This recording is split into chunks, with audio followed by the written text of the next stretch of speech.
नमस्कार दोस्तों, स्वागत है आपका हमारे YouTube channel Mahasu coaching classes में। पिछली वीडियो में हमने बात करी थी उत्तराखंड की थारू जनजाति के बारे में। थारू जनजाति से संबंधित जितने भी मोस्ट इम्पोर्टेंट जो फैक्ट थे हमने उस वीडियो में क्लियर कर दिए थे। आज जो हम बात करेंगे भोटिया जनजाति के बारे में और भोटिया जनजाति से संबंधित जितने भी इम्पोर्टेंट फैक्ट हैं वो सभी हम इस वीडियो में क्लियर करेंगे या उन सभी को हम यहाँ पे जानेंगे।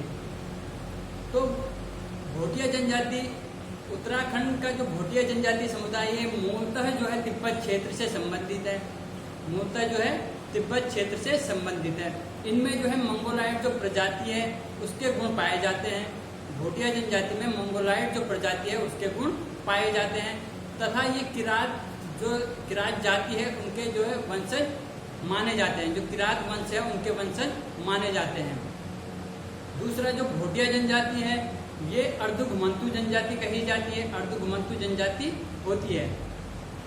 ये जो भोटिया जनजाति है ये स्वयं को खस राजपूत मानते हैं। जो भोटिया लोग होते हैं ये स्वयं को खस राजपूत मानते हैं। दूसरा, अगर पूछा जाए कि उत्तराखंड के जो महान हिमालय क्षेत्र में निवास करने वाली उत्तराखंड की सबसे बड़ी जनजातीय समुदाय कौन सी है तो वो भोटिया जनजाति है।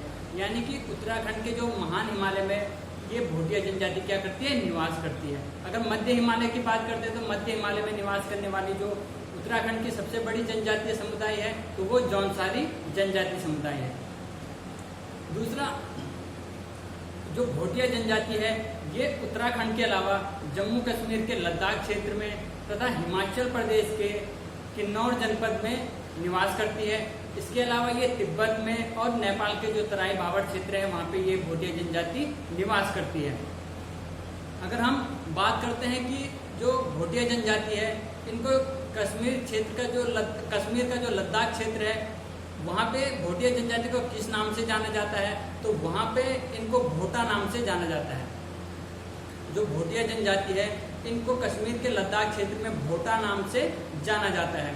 अगर हम हिमाचल प्रदेश के किन्नौर जनपद की बात करते हैं कि किन्नौर जनपद में इनको किस नाम से जाना जाता है तो वहाँ पे इनको भोट नाम से जाना जाता है, भोट। जबकि कश्मीर के लद्दाख क्षेत्र में इनको भोटा नाम से जाना जाता है। अगर बात करते हैं पिथौरागढ़, तिब्बत और नेपाल के तराई भावर क्षेत्र में इनको किस नाम से जाना जाता है तो इन क्षेत्रों में इन्हें भोटिया नाम से जाना जाता है। अब बात करते हैं कि भोटिया जनजाति की उपजातियों के बारे में कि उत्तराखंड में जो भोटिया जनजाति की उपजातियां हैं वह कितनी हैं और उत्तराखंड के किन किन जनपदों में ये निवास करती है। तो भोटिया जनजाति की 10 उपजातियां हैं। 10 उपजातियां हैं। वह कौन कौन सी हैं, उत्तराखंड के किन किन जिलों में निवास करती है तो ये उत्तराखंड के 3 जनपदों में निवास करती हैं। ये भोटिया जनजाति की 10 उपजातियां उत्तरकाशी, चमोली और पिथौरागढ़, इन 3 जनपदों में भोटिया जनजाति की 10 उपजातियां निवास करती हैं। अगर हम उत्तरकाशी जनपद की बात करते हैं कि उत्तरकाशी जनपद में कौन कौन सी उपजातियां जो निवास करती हैं तो सबसे पहले आपका जाड़, दूसरा छापरा, तीसरा ब्यासी और चौथा जेठरा। ये 4 जो उपजाति हैं ये उत्तरकाशी जनपद में निवास करती हैं। ये जो छापरा उपजाति है इसको बखरिया नाम से भी जाना जाता है। जो छापरा उपजाति है इसको बखरिया नाम से भी जाना जाता है। अगर हम चमोली जनपद की बात करते हैं तो चमोली जनपद में भोटिया जनजाति की 2 उपजातियां निवास करती हैं और वो तोलछा और मारछा हैं। तोलछा और मारछा जो है उत्तराखंड के चमोली जनपद में निवास करती हैं। अगर हम पिथौरागढ़ जनपद की बात करते हैं तो पिथौरागढ़ में सोका, जौहरी, दरमिया और चौंदासी, ये 4 जो उपजाति हैं ये पिथौरागढ़ में निवास करती हैं। इन 10 उपजातियों में जो सबसे अलग जो उपजाति है वह जाड़ उपजाति है। जो जाड़ उपजाति है ये इन सभी से अलग है। अगर बात की जाए इन 10 उपजातियों की तो ये इनमें से 9 उपजाति जो हिंदू धर्म को मानती हैं। ये 9 की 9 उपजाति हिंदू धर्म को मानती हैं। जबकि जो एकमात्र ये उत्तरकाशी में रहने वाली जो जाट उपजाति है भोटिया जनजाति की ये बौद्ध धर्म को मानती है। जो जाट जनजाति ये बौद्ध धर्म को मानती है। अगर हम इनके गांव की बात करते हैं तो जो जाट जनजाति का है जो इनका अगर जो प्रमुख गांव है जहाँ ये निवास करते हैं तो ये उत्तरकाशी के जालून गांव में निवास करती है जाट उपजाति। और जो यहाँ की इन जो जाट उपजाति है, इनकी जो प्रमुख जो देवी है वह नुंगटंग देवी जाट उपजाति की प्रमुख देवी है। और जो ये जादू गांव है यह रंग संस्कृति के लिए प्रसिद्ध है। ये जो जादू गांव है ये रंग संस्कृति के लिए प्रसिद्ध है। अगर हम इनके गांव की बात करते हैं तो उत्तरकाशी में निवास करने वाली जो उपजातियां हैं ये जादू गांव और नेलंग घाटी में निवास करती हैं। अगर चमोली जनपद में स्थित जो उपजातियां हैं ये किन गांव में निवास करते हैं, इनकी बात करते हैं तो ये माणा गांव, मलारी गांव और टोला गांव, इन 3 गांव में ये उपजातियां निवास करती हैं। अगर बात करते हैं पिथौरागढ़ जनपद की कि पिथौरागढ़ में जो ये उपजाति हैं ये किन गांव में निवास करती हैं, तो ये तेड़ाम, जौलिंग और कोमकुटी नामक जो गांव हैं इनमें ये 4 उपजातियां निवास करती हैं। तो भोटिया जनजाति की कितनी उपजातियां हैं, तो 10 उपजातियां हैं। 10 उपजातियों में से 9 जो उपजातियां हैं ये हिंदू धर्म से संबंधित है, हिंदू धर्म को मानती हैं, जबकि उत्तरकाशी में रहने वाली जो जाट उपजाति है ये बौद्ध धर्म से संबंधित है और बौद्ध धर्म को मानती है। दूसरा, अगर हम इनकी भाषा की बात करते हैं कि भोटिया जनजाति की जो भाषा है वह कौन सी है, तो जो भोटिया जनजाति है ये उच्च हिमालयी क्षेत्र में बोले जाने वाली भोटिया और शोका भाषा का क्या करते हैं, प्रयोग करते हैं। उच्च हिमालयी क्षेत्र में बोले जाने वाली भोटिया और शोका भाषा का ये लोग प्रयोग करते हैं, जो कि तिब्बती और वर्मा भाषा जो है परिवार से संबंधित है। जो भोटिया और शोका भाषा है ये तिब्बती और वर्मा भाषा परिवार से संबंधित है, परंतु वर्तमान समय में जो ये भोटिया जनजाति है ये हिंदी भाषा का प्रयोग भी करते हैं, ये हिंदी भाषा का भी क्या करते हैं, प्रयोग करते हैं। अब अगर हम बात करते हैं कि इनके जो शारीरिक संगठन है, शारीरिक संरचना है, इसकी बात करते हैं तो शारीरिक संरचना की दृष्टि से जो भोटिया लोग हैं ये कद में क्या होते हैं, छोटे होते हैं। ठीक है, कद में छोटे होते हैं। इनका जो सिर होता है वो बड़ा होता है, चेहरा जो मुखाकृति होती है वह गोल होती है, नाक जो है इनकी चपटी होती है, आंखें छोटी तथा इनके शरीर पे बालों की क्या होती है, कमी होती है। इनके शरीर में बालों की कमी होती है। दूसरा, जो शारीरिक संरचना की दृष्टि से ये जो भोटिया जनजाति है ये मंगोलाइट प्रजाति से संबंधित मानी जाती है। शारीरिक संरचना की दृष्टि से ये भोटिया जनजाति मंगोलाइट प्रजाति से संबंधित मानी जाती है। अगर हम इनके निवास की बात करते हैं कि इनका घर कैसा होता है, कहाँ बना होता है, इनके निवास की बात करते हैं तो भोटिया जनजाति जो महान हिमालय की चोटियों में, अगर हम ग्रीष्म काल की बात करते हैं कि ग्रीष्म काल में जो इनका निवास होता है तो ग्रीष्म काल में ये पर्वतों की चोटी के ऊपर अपना निवास स्थान बनाते हैं। पर्वतों की चोटी के ऊपर अपना निवास स्थान बनाते हैं, जो कि अगर ये ग्रीष्म काल पर्वतों की चोटी के ऊपर जो अपना निवास बनाते हैं ये ग्रीष्मकालीन आवास कहा जाता है इनका। और जो इनका ग्रीष्मकालीन आवास होता है इनको ये लोग मैथ के नाम से जानते हैं। ग्रीष्मकालीन आवास को ये भोटिया जनजाति के लोग मैथ कहते हैं, मैथ। अगर हम शीतकाल की बात करते हैं कि जो इनका शीतकालीन आवास है तो शीतकालीन आवास में ये जो पर्वत चोटियां होती है उनके निचले भाग में जहाँ पे शीतकाल में कम बर्फबारी होती है और जो इनके पशुओं को चराने के लिए जो घास के मैदान होते हैं वहाँ पे ये अपने क्या करते हैं, निवास स्थान बनाते हैं। तो जो इनका शीतकालीन निवास स्थान होता है, शीतकालीन आवास, जो इनका शीतकालीन आवास होता है इसको भोटिया जनजाति गुंडा या मुंशिया कहते हैं।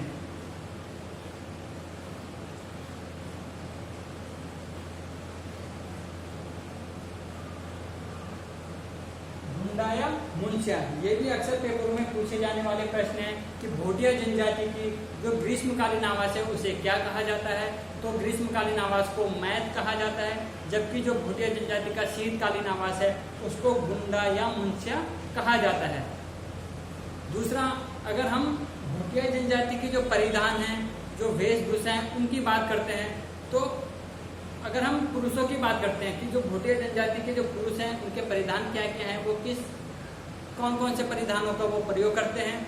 तो भोटिया जनजाति के जो पुरुष है वो रंगा या रंगा जो है ये घुटनों तक का एक कोट होता है। रंगा जो पुरुष लोग धारण करते हैं भोटिया जनजाति के, रंगा कहते हैं, जो कि घुटनों तक का एक कोट होता है। इसके साथ ही ये गेजू या खगचसी जो कि इनका ऊनी पजामा होता है। गेजू या खगचसी जो कि इनका ऊनी पजामा होता है। दूसरा चुंगठी या चख्यल जो है इनकी जो टोपी होती है उसको ये लोग चुंगठी या चख्यल कहते हैं। तथा बांके जो होते हैं इनकी ऊनी जूते होते हैं। ऊनी जूतों को ये भोटिया जनजाति के जो पुरुष धारण करते हैं उनको बांके कहा जाता है। जबकि अगर हम स्त्रियों की बात करते हैं, भोटिया जनजाति की महिलाओं की बात करते हैं कि जो वो परिधान धारण करते हैं वो कौन कौन से हैं, तो महिलाएं जो है चूमाला जो कि एक मैक्सिनुमा वस्त्र होता है उसको ये लोग क्या करते हैं, धारण करते हैं, उसको चूमाला कहा जाता है। जबकि जो चूम होता है वो आधी बाहों वाला जो वस्त्र होता है, आधी बाहों वाली जो कमीज होती है, वस्त्र होता है, उसको ये लोग चूम कहते हैं। तथा जो चूमकला होता है ये टोपीनुमा वस्त्र होता है। ये टोपी मतलब सर से लेकर पीछे तक इसको पहना जाता है, तो ये वस्त्र टोपीनुमा वस्त्र होता है जिसको ये लोग चूमकला कहते हैं। इन परिधानों का ये लोग क्या करते हैं, प्रयोग करते हैं। अगर हम भोटिया जनजाति के आभूषणों की बात करते हैं तो सबसे पहले जो इम्पोर्टेंट फैक्ट है कि भोटिया जनजाति में आभूषणों को किस नाम से जाना जाता है, तो भोटिया जनजाति में आभूषणों को सालीपुरी के नाम से जाना जाता है। सालीपुरी भोटिया जनजाति में क्या है, तो आभूषण है। ठीक है। अगर इनके आभूषणों की बात करते हैं तो बीरावली, झांकरी वाली, खोंगली, मूंगे की माला और बलडंग जो है इनके प्रमुख क्या आभूषण है। बीरावली, झांकरी वाली, बलडंग, खोंगले और मोती की मूंगे की माला जो है इनके प्रमुख आभूषण है। दूसरा, अगर हम इनके भोजन की बात करते हैं, जो भोटिया जनजाति के लोग हैं ये किस प्रकार का भोजन करते हैं, तो ये जो भोटिया जनजाति है ये सामान्यतः जो है चावल और मंडुवे का जो भात उसका प्रयोग करते हैं। चावल और मंडुवे के भात को ये लोग छाकू के नाम से पुकारते हैं, ये कहते हैं, ये जानते हैं। तो जो चावल और मंडुवे का भात होता है जिसे ये लोग छाकू कहते हैं उसका ये प्रयोग करते हैं। इसके साथ साथ जो ये लोग मंडुआ, कुट्टो, जौ, गेहूं व सत्तू का भी क्या करते हैं, प्रयोग करते हैं। एक जो दूसरा इनका फैक्ट है कि भोटिया जनजाति के लोग शीतकाल के लिए मांस को क्या करते हैं, सुखा करके रखते हैं कि ये शीतकाल में इसका क्या कर सके, प्रयोग कर सके। तो ये जो भोटिया जनजाति के लोग हैं ये मांस को सुखाकर शीतकाल के लिए रख देते हैं। ठीक है। दूसरा, अगर हम इनके पेय पदार्थ की बात करते हैं कि जो इनका प्रमुख पेय पदार्थ है वह कौन सा है, तो ज्या जो है इनका प्रमुख पेय पदार्थ है। ज्या भोटिया जनजाति का जो प्रमुख पेय पदार्थ है वह ज्या है, जो कि दूध, मक्खन, चाय पत्ती, नमक, एक जो वृक्ष की छाल होती है, गर्म पानी, इन सभी को जो मथकर तैयार किया जाता है उसी को क्या कहा जाता है, ज्या कहा जाता है। और ये इनका प्रमुख पेय पदार्थ है। दूसरा, जो चकती या छंग जो है दूसरा इनका पेय पदार्थ है। चकती या छंग जिसे ये लोग शराब कहते हैं। चकती या छंग जो होती है शराब होती है, दूसरा इनका प्रमुख पेय पदार्थ है। तो अगर हम भोटिया जनजाति की सामाजिक व्यवस्था की बात करते हैं कि इनका जो समाज है वह किस प्रकार का है, किस प्रकार का जो इनमें समाज पाया जाता है, तो भोटिया जनजाति जो है वो पितृसत्तात्मक होता है। इनका जो समाज होता है वो पितृसत्तात्मक होता है। इनमें जो संपत्ति का जो विभाजन होता है वह पिता के जीवित रहते ही किया जाता है। जो इनमें संपत्ति का विभाजन होता है वो पिता के जीवित रहते ही पुत्रों में वितरित या उनका विभाजन किया जाता है। दूसरा, अगर इनके जो घर होते हैं, भोटिया जनजाति के घर होते हैं, इसी के पास कुछ दूरी पर ये लोग युवा ग्रह का निर्माण करते हैं। युवा ग्रह बने होते हैं, जिन युवा ग्रहों को रंगभंग कुड़ी के नाम से जाना जाता है। जो युवा ग्रह होते हैं, युवा ग्रह, इसको ये लोग रंगभंग कुड़ी के नाम से कहते हैं, रंगभंग। इन युवा ग्रहों को रंगभंग कुड़ी कहा जाता है। ये रंगभंग कुड़ी होती हैं, यहाँ पे जो अविवाहित युवक और युवतियां होती हैं, ये नृत्य और संगीत के माध्यम से यहाँ पे क्या करते हैं, मनोरंजन करते हैं। जो रंगभंग कुड़ी होती है, युवा ग्रह होते हैं, यहाँ पे अविवाहित युवक व युवतियां जो है नृत्य और संगीत के माध्यम से मनोरंजन करते हैं। अगर हम भोटिया जनजाति के विवाह की बात करते हैं कि इनमें इनकी जो विवाह प्रथा है वह कौन कौन से, कितने प्रकार की इनमें विवाह प्रथा पाई जाती है, दूसरा इनमें विवाह को किस नाम से जाना जाता है, तो भोटिया जनजाति में जो विवाह प्रथा है, विवाह को ये लोग दामी कहते हैं, दामी। अगर पूछा जाए भोटिया जनजाति में विवाह को किस नाम से जाना जाता है, तो दामी नाम से जाना जाता है। विवाह प्रथा को दामी कहते हैं भोटिया जनजाति में। दूसरा, भोटिया जनजाति में जो सामान्यतः एक पत्नी प्रथा का प्रचलन है, सामान्यतः एक पत्नी प्रथा का प्रचलन है, और जो इनमें विवाह किया जाता है वह माता पिता द्वारा ही तय किया जाता है। जो भोटिया जनजाति में विवाह तय किया जाता है वो माता पिता के द्वारा ही तय किया जाता है। और इनमें दो प्रकार के विवाह का प्रचलन है। जो भोटिया जनजाति है, इनमें दो प्रकार के विवाह का प्रचलन है। पहला जो विवाह है वो तत्सत विवाह, पहला जो विवाह है वह तत्सत विवाह है, और दूसरा जो है वो दामोला। तत्सत और दामोला जो है विवाह प्रथा भोटिया जनजाति में पाई जाती है। अगर हम तत्सत विवाह की बात करते हैं तो इसमें वर सहित जो है बारात कन्या के घर जाती है और उससे विवाह करके जो वापस अपने घर आ जाती है। तो तत्सत विवाह में वर सहित जो है वर को लेके बारात जाती है और कन्या को लेके अपने साथ आती है।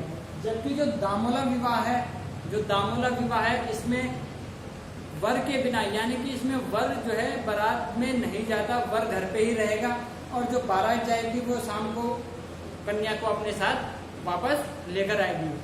तो तत्सत विवाह में वर सहित बारात जाएगी, और दामोला जो विवाह है इसमें वर के बिना जो है बारात कन्या के घर जाएगी और वहां से कन्या को अपने साथ लेकर आएगी। तो ये दो प्रकार की भोटिया जनजाति में विवाह की प्रथा थी, पहला तत्सत और दूसरा दामोला। दूसरा, जो भोटिया जनजाति है इनमें सगाई की रस्म नहीं होती। जो भोटिया जनजाति है इनमें सगाई की रस्म नहीं होती, परंतु जो कुछ भोटियाई क्षेत्र हैं, कुछ उपजातियां हैं, कुछ ऐसे क्षेत्र हैं जहाँ पे सगाई की रस्म भी होती है या पाई जाती है, और वहाँ पे ये लोग सगाई की रस्म को थौची नाम से जानते हैं कि विवाह की रस्म को भोटिया जनजाति में थौची कहा जाता है। थौची कहा जाता है, यानी जो सगाई की रस्म होती है भोटिया जनजाति में उसे थौची कहा जाता है। दूसरा, अगर जो भोटिया जनजाति के लोग हैं, ये त्योहार, शुभ अवसर या समारोह होते हैं, तो इसमें ये लोग हाथों में रुमाल लेकर, जो यहाँ के स्त्री पुरुष होते हैं ये हाथों में रुमाल लेकर पौड़ा नृत्य करते हैं। ये भी इम्पोर्टेंट फैक्ट है, अक्सर पेपरों में पूछा जाने वाला प्रश्न है कि किस जनजाति में जो लोग होते हैं वो हाथों में रुमाल लेकर पौड़ा नृत्य करते हैं, तो वो भोटिया जनजाति में। भोटिया जनजाति में लोग जो है विवाह अवसर, जो शुभ अवसर होते हैं या विशेष अवसर होते हैं उसमें ये लोग क्या करते हैं, हाथों में रुमाल लेकर पौड़ा नृत्य करते हैं। दूसरा, अगर इनमें जो विवाह होते हैं इनमें भावज देवर विवाह भी होता है, गंधर्व विवाह भी होता है, पुनर्विवाह भी देखने को यहाँ पे भोटिया जनजाति में मिलता है। परंतु भोटिया जनजाति में बाल विवाह का प्रचलन नहीं है, बाल विवाह यहाँ पे नहीं होता है। दूसरा, अगर जो भोटिया जनजाति हैं ये अपने रिश्तेदार, सगे संबंधियों को स्वारा के नाम से पुकारते हैं या स्वारा कहते हैं। अपने सगे संबंधियों, रिश्तेदारों को ये लोग क्या कहते हैं, स्वारा कहते हैं। अगर हम भोटिया जनजाति के धर्म की बात करते हैं कि इनका धर्म, ये किस धर्म को मानते हैं, तो भोटिया जनजाति हिंदू धर्म को मानती है। इनमें जाट जो उपजाति है इसको छोड़ के जो जाड़ उपजाति है ये बौद्ध धर्म को मानती है, बाकी जो सारी उपजातियां हैं ये हिंदू धर्म को मानती हैं। दूसरा, अगर हम इनके देवी देवताओं की बात करते हैं तो इनके जो देवी देवता हैं वो भ्यूमाल देवता है, बोलू देवता है, बैग्रह, नंदा देवी, कैलाश पर्वत, हाथी पर्वत, द्रोणागिरी आदि जो देवी देवता हैं वो इनके प्रमुख देवी देवता हैं। इनकी ये लोग क्या करते हैं, पूजा करते हैं। अगर विपत्ति की बात करते हैं कि जब इनपे विपत्ति का समय होता है तो ये लोग घबला तथा घूरमा नामक जो दो देवता हैं उनकी क्या करते हैं, पूजा करते हैं। घूरमा तथा घबला विपत्ति के समय जो पूजा करते हैं, ये घूरमा तथा घबला जो इनके प्रमुख देवता हैं उनकी क्या करते हैं, पूजा करते हैं। ये जो अपने देवी देवताओं को प्रसन्न खुश करने के लिए पशुओं की बलि भी देते हैं। अपने जो देवी देवता हैं, अपने इष्ट जो देव हैं उनको खुश करने के लिए ये क्या करते हैं, पशुओं की बलि भी देते हैं। दूसरा, अगर जो इनके पशु होते हैं उनकी जो रक्षा के लिए भी ये अपने देवी देवताओं की पूजा करते हैं। तो पशुओं की रक्षा के लिए ये लोग घंटाकर्ण, सिधुआ, बिहुआ व साई की पूजा करते हैं। जो पशुओं की रक्षा के लिए ये जिन देवी देवताओं की पूजा करते हैं उनमें घंटाकर्ण, सिधुआ, बिहुआ और साई जो इनके प्रमुख देवी देवता हैं उनकी क्या करते हैं, पूजा करते हैं। अगला जो भोटिया जनजाति है, इनमें जो मृतक होता है उसकी आत्मा की शांति के लिए ये लोग वान संस्कार करते हैं। ये लोग क्या करते हैं, वान संस्कार करते हैं, यानी कि इन भोटिया जनजाति में जो भी व्यक्ति जो मर जाता है उसकी आत्मा की शांति के लिए लोग वान संस्कार करते हैं। ये भी प्रश्न पूछा गया है पिछले पेपरों में कि वान संस्कार जो है किस जनजाति में किया जाता है, तो वो भोटिया जनजाति में किया जाता है। इनका जो एक प्रमुख त्योहार है कंडाली, कंडाली नामक जो त्योहार है वो भोटिया जनजाति का प्रमुख त्योहार है और ये प्रत्येक 12 वर्ष में मनाया जाता है। जो कंडाली नामक त्योहार है ये भोटिया जनजाति का प्रमुख त्योहार है और ये प्रत्येक 12 वर्ष में मनाया जाता है। अगर हम भोटिया जनजाति के जो प्रमुख लोकगीत हैं, लोकगीत की बात करते हैं तो तुबेरा, बाजू और तिमली, तुबेरा, बाजू और तिमली जो भोटिया जनजाति के प्रमुख लोकगीत हैं। अगर हम इनके प्रमुख जो वाद्य यंत्र है उसकी बात करते हैं तो भोटिया जनजाति का जो प्रमुख वाद्य यंत्र है वह हुड़का है। हुड़का भोटिया जनजाति का प्रमुख वाद्य यंत्र है। अगर हम इनकी जो अर्थव्यवस्था की बात करते हैं भोटिया जनजाति की, कि इनकी अर्थव्यवस्था किस पर निर्भर करती है, किस प्रकार की इनकी अर्थव्यवस्था है, तो भोटिया जनजाति का जो आर्थिक जीवन है वो पशुपालन, व्यापार और ऊनी जो दस्तकारी है उस पर आधारित है। इनका जो आर्थिक जो जीवन व्यापन करते हैं ये व्यापार पे करते हैं, कृषि पे करते हैं और जो ऊनी दस्तकारी होती है ये उनसे बनी हुई वस्तुएं बनाते हैं उन पर क्या है, निर्भर करते हैं।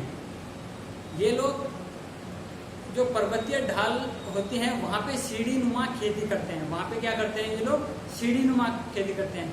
ये लोग झूम जो कृषि होती है उसी की तरह दूसरी एक काटल विधि से क्या करते हैं, कृषि करते हैं। काटल विधि से कृषि करते हैं और जो वन होते हैं, जो जंगल होते हैं उनको कृषि योग्य भूमि बनाते हैं और वहाँ पे क्या करते हैं, कृषि करते हैं। तथा वहाँ पे ये लोग क्या करते हैं कि मंडुआ, गेहूँ, जौ और आलू आदि का उत्पादन करते हैं या आदि चीजें क्या करते हैं, उगाते हैं। दूसरा, ये भेड़, बकरी और जीबू, जीबू जो है एक प्रकार की गाय की तरह का जो है जानवर है, गाय की तरह का जानवर है, उनका क्या करते हैं, ये पालन करते हैं। अगर इनके व्यापार की बात करते हैं तो जो भोटिया जनजाति है ये पहले जो है गमग्या पद्धति के साथ जो है तिब्बत के साथ क्या करती थी, व्यापार करती थी। गमग्या पद्धति के साथ व्यापार करती थी तिब्बत के साथ, कौन सी, भोटिया जनजाति। परंतु अब वर्तमान समय में ये लोग मैदानी क्षेत्रों में भी व्यापार करने लग गए हैं, जिसमें कि ये लोग ऊनी वस्त्र, कालीन, सस्ते जो आभूषण हैं, हींग और जो जड़ी बूटी हैं आदि का क्या करते हैं, ये लोग व्यापार करते हैं। तो आज हमने इस वीडियो में भोटिया जनजाति के बारे में जाना। इसके जो जितने भी इम्पोर्टेंट फैक्ट थे उन सभी को हमने यहाँ पे जाना। अगर बात करते हैं कि उत्तराखंड की जो भोटिया जनजाति की जाड़ उपजाति है इसको हम अगले वीडियो में पढ़ेंगे। जो कि इन सभी जो 9 की 9 उपजातियां इन सब में अलग है, वो जाट उपजाति है। तो आज के लिए बस इतना ही, धन्यवाद।